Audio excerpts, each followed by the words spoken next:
আসসালামু আলাইকুম এভরিওয়ান, আশা করি অনেক ভালো আছেন। আমি আবারও হাজির হলাম এলিমস 8.4 আর 15 ভার্সন থেকে আর 18 ভার্সন পর্যন্ত ব্যবহার করার জন্য নতুন কিছু এক্সেন ফাইল নিয়ে।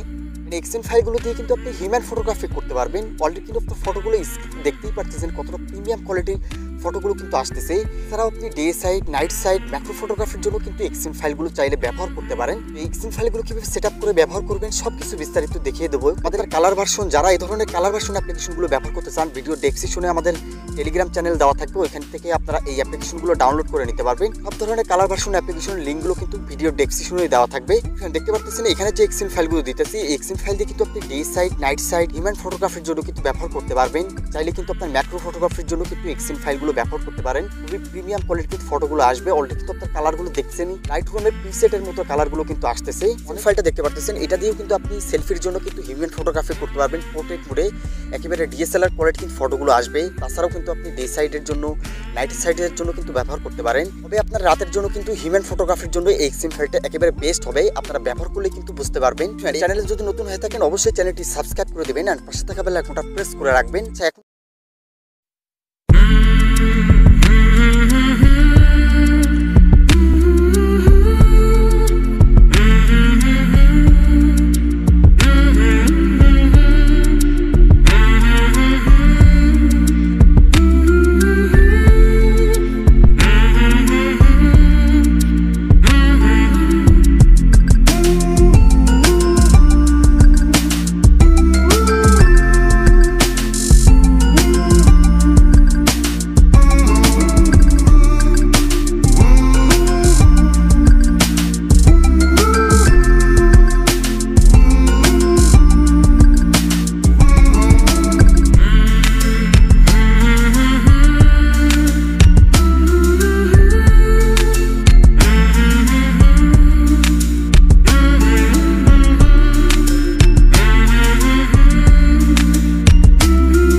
এখন কিছু এক্সএমএল ফাইলের কালার সেটিং এর কথা বলে দিচ্ছি। অনেকের আছে আপনারা কালারগুলো পরিবর্তন করতে চান, সেক্ষেত্রে আপনার যে এক্সএমএল ফাইলটা আপনারা কালার পরিবর্তন করতে চান সেই এক্সএমএল ফাইলটা আপনারা ফার্স্টে ইনপুট করে নেবেন। ইনপুট করার পরে এখান থেকে আপনারা সেটিং অপশনে চলে আসবেন। সেটিংয়ে আসার পরে এখান থেকে ফটো প্রসেসিং এই অপশনটাতে ক্লিক করবেন। তারপরে এখান থেকে আপনারা মেন ক্যামেরা, ফ্রন্ট ক্যামেরা এই দুইটা আপনারা এখান থেকে চেঞ্জ করবেন। যদি ব্যাক ক্যামেরাটা চেঞ্জ করতে চান সেক্ষেত্রে আপনারা মেন ক্যামেরাতে চলে আসবেন। আমি আপনাদের একটা সেটিং দেখিয়ে দিচ্ছি, একটা সেটিং দেখে আপনারা ফ্রন্ট ক্যামেরাটা চেক করে নেবেন। আচ্ছা, এখান থেকে আসার পর আপনারা মেন সেটিংয়ে আসবেন। মেন সেটিংয়ে আসার পর এখানে উপরে দেখতে পাচ্ছেন শার্পনেস, এখানে ক্রোমা দেওয়া আছে। অপশনগুলো কিন্তু আপনি কনফিগ বানানোর সময় কিন্তু সেট আপ করে রাখছি। তো আপনারা আপনাদের মতো কিন্তু পরিবর্তন করে নিতে পারেন। যদি আপনারা বুঝতে না পারেন সেক্ষেত্রে কিন্তু এই অপশনটা আপনাদের ঘাটাঘাটি করার দরকার নাই। তো আমি আপনাদের কালারগুলো এখান থেকে দেখিয়ে দিচ্ছি কীভাবে কালারগুলো পরিবর্তন করবেন। এর জন্য আপনারা চলে আসবেন, এই যে কালার অপশনটা আছে এই কালার অপশনটাতে ক্লিক করবেন।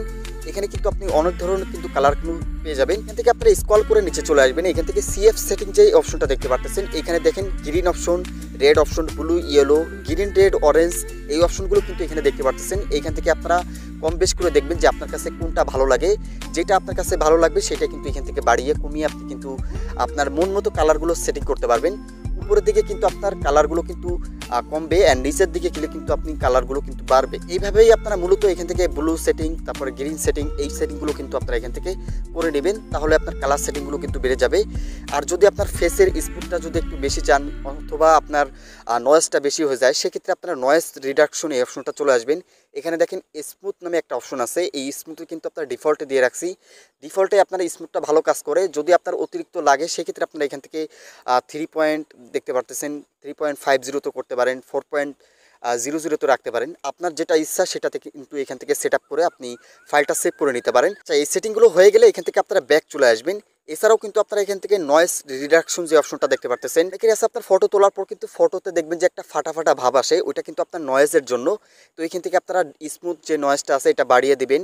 তারপরে এখান থেকে টেম্পোরাল যেটা আছে এটাও আপনারা এখান থেকে বাড়িয়ে দেবেন। তাহলে দেখবেন যে নয়েজগুলো কিন্তু আপনার রিমুভ হয়ে গেছে। আচ্ছা, এই সেটিংগুলো আপনি মন মতো করছেন, এইটা কিভাবে সেট আপ করবেন এটা সেভ করে নেওয়ার জন্য এখান থেকে কনফিগে চলে আসবেন। তারপরে এখান থেকে সেভ সেটিং, এখান থেকে আপনি আপনার নামটা লিখে দিতে পারেন অথবা আপনি আপনার মতো একটা নামে আপনার এক্সএম ফাইলটা তৈরি করে নিতে পারেন। তারপরে এখান থেকে যখনই আপনারা ইয়েস ক্লিক করবেন এই এক্সএম ফাইলটা কিন্তু আপনার এখানে সেভ হয়ে যাবে। আচ্ছা, ক্যামেরাতে আসার পর এখানে দেখতে পারতেছেন সাইফ এক্সএমএল কিন্তু একটা সেভ হয়ে আছে এক্সএমএল ফাইল। এক্সএমএল ফাইলটাই কিন্তু আপনারা মাত্র সেটিং করে সেভ করলাম আপনাদের সামনেই। এভাবে কিন্তু আপনারা সেভ করতে পারবেন। ফ্রেন্ড এক্সএম ফাইলগুলো যদি ভালো লেগে থাকে অবশ্যই ভিডিওতে একটা লাইক করে দেবেন, আর কমেন্ট সেকশনে আপনার মতামত বলতে ভুলবেন না কেমন হয়েছে এক্সএমএল ফাইলগুলো। আর যদি চ্যানেলে নতুন হয়ে থাকেন অবশ্যই চ্যানেলটি সাবস্ক্রাইব করে দেবেন অ্যান্ড পাশে থাকা বেল আইকনটা প্রেস করে রাখবেন, তাহলে আমাদের নতুন নতুন এক্সএম ফাইলের ভিডিওগুলো কিন্তু আপনার কাছে সবার আগে পৌঁছায় যাবে। তো দেখা হবে, কথা হবে নেক্সট কোনো কনফিগ ভিডিওতে। ততক্ষণ সবাই ভালো থাকবেন, আল্লাহ হাফেজ।